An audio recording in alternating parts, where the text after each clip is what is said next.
কথাটা বুঝতে পারছেন? তো ফাইন্যান্সিয়ালি এটাকে মূল্যায়ন করতে পারবেন না আপনি। তারপরে ধরলাম 2 লক্ষ টাকা আমরা খরচ করি, প্রতি মাসে 20,000 টাকা খরচ, বা আমার কতজন আমার পক্ষে সম্ভব একটা ছেলেমেয়ের পিছনে 20,000 টাকা খরচ করা সম্ভব? আমাদের মতো যারা নিম্ন মধ্যবিত্ত ছেলেমেয়ের পরিবার থেকে আমরা আসছি, কতজনের পক্ষে সম্ভব? রিটার্নটা সারা জীবন পাবেন। মনে রাখবেন, আইনজীবী কি আপনার কাছে কিছু চাবে? হ্যাঁ, ব্যাপারটা তো ক্লিয়ার? নাকি বলবেন চাকরি করার পরে রিটার্ন করতে হবে টাকা? নিঃস্বার্থ ভাবে দিবে।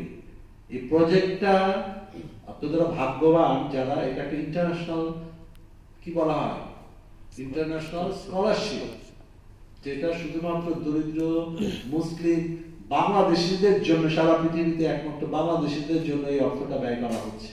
উদ্দেশ্য হচ্ছে তারা সেলফ ডিপেন্ডেন্ট হবে, নিজের পায়ে নিজে দাঁড়াবে, পরিবারকে সহযোগিতা করবে, নিজের সঙ্গে সাথে সাথে দেশের উন্নতি। দেশের উন্নতি কিভাবে হবে? সে তো কাজ করে ফরেন কারেন্সি নিয়ে আসতেছে, দেশের অর্থনৈতিক কর্মকাণ্ডের সাথে আপনি একজন one of the partner. This is our aim.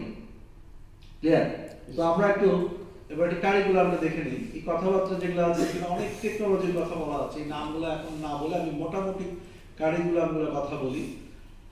আচ্ছা, এখানে একটা জিনিস আমি একটু বলে রাখি, training in the professional course in the IT scholarship is not the same as in the CF course, is much harder. আপনি একটু সিএফ যেটা শেষ করছেন, কম বেশি সবাই একটু নড়াচড়া করছেন, পারছেন, বাট এখনকার পড়াশোনাটা একটু কম্পারেটিভলি একটু আস্তে আস্তে, এখন হার্ডার হয় না। এই স্টেবল দিয়ে আমরা ডিজাইন দিয়ে একটু ইন্টারেস্টিং করার জন্য শুরু করছি।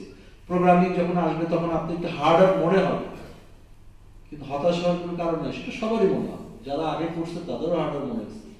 কনফিডেন্স রাখবেন যে না, আমার দ্বারা অনেকে মনে হবে যে স্যার মনে হয় একটা সময় বের হয়ে যাওয়ার পরে স্যার প্রথম যখন ঢুকছি তখন মনে হয় আমার দ্বারা মনে হবে না, হবে, মনে হতে পারে, কারণ আপনার কাছে নতুন। কিন্তু হার্ড ওয়ার্ক করলেই এটা হওয়া সম্ভব। আস্তে আস্তে আপনাকে আরো বেশি সময় দিতে